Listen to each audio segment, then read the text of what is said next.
Buenas noches, profesora Naivi Janzola. Por acá nos encontramos el equipo integrado por los estudiantes Andrés Brito, María de Agostino, Isabela Díaz y mi persona, Eduard Lizardo.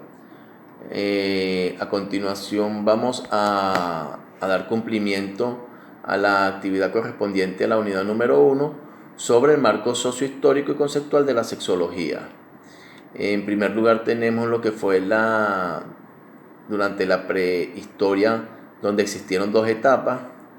La primera de ellas fue la monogamia natural y la monogamia que tenía como finalidad asegurar el patrimonio familiar.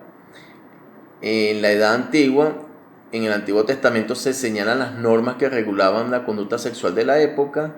En el judaísmo el matrimonio tenía como finalidad la descendencia y la esposa hebrea tenía el privilegio de compartir los favores del esposo con otra esposa. Pero si ella le era infiel al hombre, era apedreada. En la cultura egipcia el incesto estaba permitido y la circuncisión tenía un carácter ritual en la adolescencia. Por su parte, en Grecia se toleraba la homosexualidad masculina entre adultos y adolescentes púberes en un contexto meramente educativo. En Atenas las mujeres no podían andar solas, de este privilegio gozaban solamente las mujeres hetairas, que eran prostitutas finas. En cuanto a la Edad Media, la Iglesia refrenda el matrimonio monógamo y declara el instinto sexual como demoníaco. En 1530 la Reforma Protestante de Martín Lutero admite el primer divorcio solicitado por Enrique VIII para separarse de Catalina y casarse con Ana Bolena. Ya a finales del siglo XV aparecen en Europa las enfermedades de transmisión sexual que fueron consideradas como un castigo sexual. Ya para la Edad Moderna, durante los siglos XVIII y XIX, las conductas sexuales como la masturbación eran consideradas inapropiadas. Y en 1882, el trabajo de Richard Craig-Ebing, Psicopatía Sexualis, donde describen los comportamientos sexuales como patológicos. Ya para la edad contemporánea aparece Sigmund Freud, quien demostró la trascendencia de la sexualidad en los individuos, generó grandes aportes a la sexología. Para esta misma época de Freud, el médico inglés Havelock Ellis publicó su obra Psicología de Sexo. En él describe el deseo sexual, que el deseo sexual es igual para hombres y mujeres.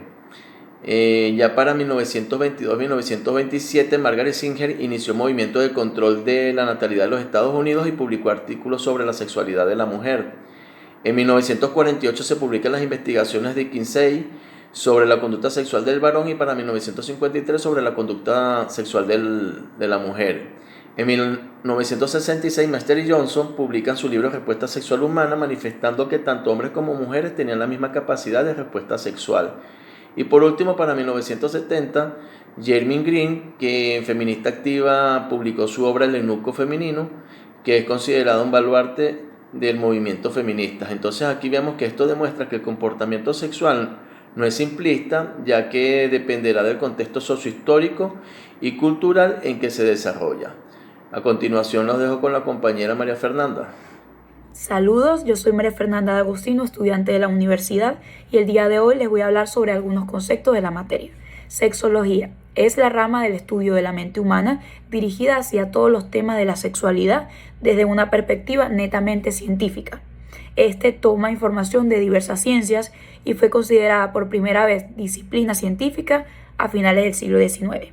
Sexo es lo que se nos asigna desde antes de nacer como hembra, macho o persona intersexual, desde lo biológico, hormonal y anatómico.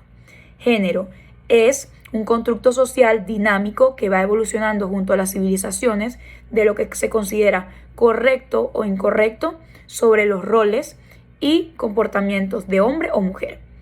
La identidad de género es ya como nos consideramos en la sociedad, como nos sentimos. Se llama el sexo biológico. Nos podemos identificar con nuestro sexo de nacimiento, con el otro o con ambos. También está la orientación, que es la atracción, gusto y deseo hacia el otro. Este no se puede elegir y según los científicos en la actualidad es el resultado de factores biológicos, cognitivos y experimentales. Nos puede atraer nuestro sexo, el otro sexo o ambos. Dato curioso, se cree que la primera relación sexual surgió hace 1.000 millones de años y la primera vez que se utilizó la palabra sensual fue por Milton en 1641. Gracias.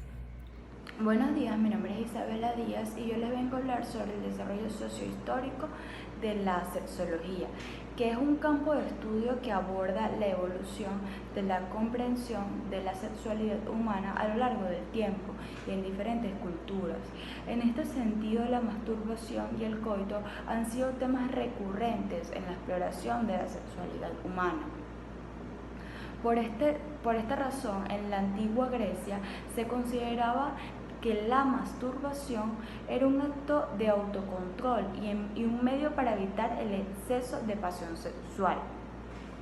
Sin embargo, en la Edad Media y en la era victoriana, la masturbación fue considerada incluso como una práctica inmoral y peligrosa para la salud, lo que llevó a la creación de tratamientos supuestamente curativos o efectivos como la circuncisión y la ablación en el clítoris en las mujeres.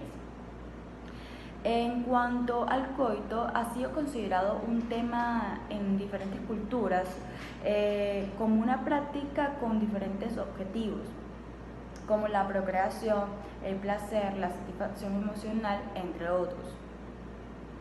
Decimos así que en la Edad Media la Iglesia Católica consideraba el coito como un mal necesario para la procreación y recomendaba la abstinencia sexual como por esta razón, en la antigua Grecia se consideraba que la masturbación era un acto de autocontrol y un medio para evitar el exceso de pasión sexual.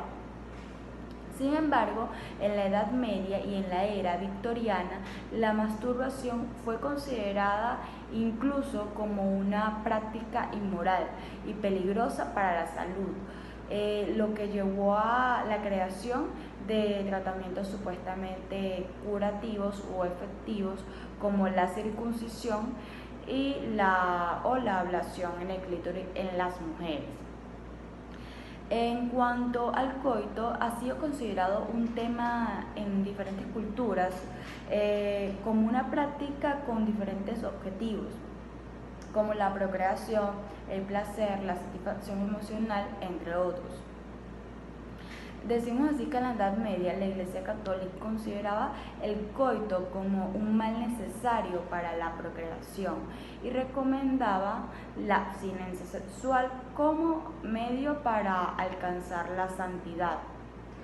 En la actualidad, el coito es una práctica, digámoslo ampliamente aceptada y valorada como una expresión de intimidad y placer sexual. Y bueno, con esto doy terminado mi punto. Muchas gracias.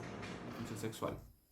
Continuando con el tema, hablaremos un poco sobre cómo están compuestos los órganos reproductores femeninos y masculinos, por la parte interna y externa.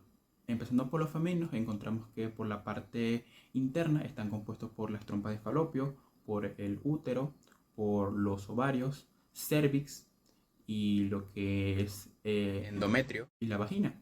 Por la parte externa encontramos lo que es el clítoris, encontramos lo que son los labios mayores y menores, el monte de Venus y lo que es el orificio vaginal y el meato urinario. Por la parte masculina externa encontramos lo que es el pene, el escroto, el prepucio y el glande. Y por la parte interna encontramos que están los testículos, los epidídimos, encontramos también la próstata, la vesícula seminal, encontramos también las glándulas de Cowper, los conductos endeferentes y encontramos también la uretra. Muchísimas gracias por su atención. En 1963, el sexólogo Fernando Bianco postula su teoría de la variable fisiológica del sexo y su función, la cual define como una condición necesaria que permitirá el funcionamiento del proceso de diferenciación del sexo, así como también la activación de lo que es la situación estímulo sexual que dará como resultado una respuesta sexual. Para Bianco era muy importante entender cómo se origina un patrón sexual, entendiéndolo como el modelo de actividades referentes al sexo de un individuo. Para eso establece 3 etapas. La primera, la etapa indiferenciada, que va desde los 0 hasta los 8, 10 o 12 años. Una etapa en la que las respuestas sexuales se ve representada en lo que son los juegos comunes, los juegos con otros niños, actividades de autodescubrimiento en lo que es la parte higiénica. En esta etapa, todo lo que son los impactos en las respuestas sexuales serán determinantes en lo que serán las respuestas sexuales de las siguientes etapas. Como segunda etapa tenemos la etapa de transición, que va desde los 12, 10 años hasta lo que es 18 o 21 años. Esta es una etapa en donde lo que es la sociocultura cobra gran importancia por todo lo que es la presión social y los pensamientos en relación a lo que es la actividad sexual. También es muy importante aclarar que comienza lo que es la etapa de ensayo de error, que es muy importante para lo que es el proceso de discriminación a la hora de formar un patrón sexual. En la última etapa, la etapa diferenciada, ya existe lo que es un establecimiento del patrón sexual. No significa que no existe más variabilidad, pero sí que está más discriminado. Esta es la etapa que va desde los 18 o 21 años hasta el fallecimiento de la persona. Para eso se concluye que ante mayor discriminación, menor es la variabilidad en lo que son la función sexual.